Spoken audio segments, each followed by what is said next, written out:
ভাই আজব দুনিয়া তো।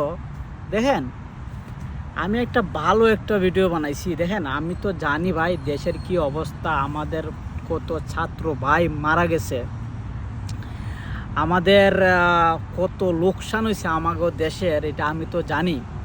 সুতরাং আমি একটা ভিডিও বানাইছিলাম। দেখেন, আমাগো দেশকে আমরা সবাই ভালোবাসি, আমাদের সবচেয়ে আমাগো দেশে আমরা প্রবাসীরা বেশি ভালোবাসি।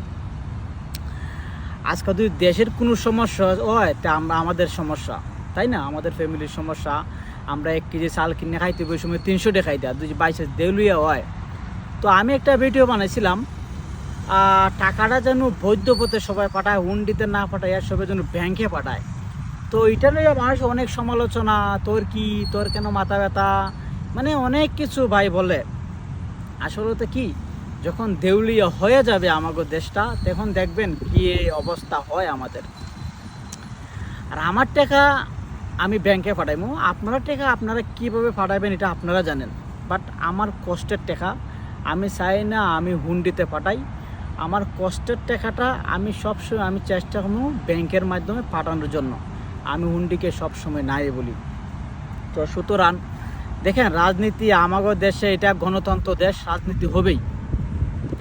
দেখেন, আবার আমাদের যেটা নিয়ে আন্দোলন হয়েছিল এটা কিন্তু সরকারে মাইনে নিছে, তো এটা সমাধান।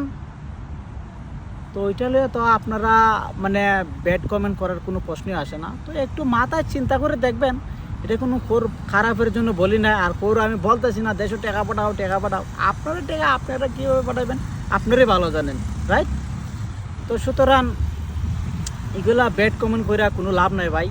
আপনারা টাকা যেমনি পারেন, উন্ডিতে পারেন না উড়ে ফেলাই দেন, আপনার টাকা পানিতে ফেলাই দেন, আমার কোনো সমস্যা নাই। তো আমি মেসেজটা এটাই, আমার টাকাটা আমি ব্যাংকে পাঠাবো, আমি হুন্ডিতে পাঠাবো না। কেননা এটা আমি লাইক করি না। আমাদের দেশের জানি কত রক্ত ঝরছে, আমরাও তো মানুষ, দিন শেষে এন্ড অফ দ্য ডে আমরা মানুষ। তো এটা সরকারও বোঝে। তো আমরা চাই না আমরা প্রবাসীরা কোনো রাজনীতিভাবে জড়াই।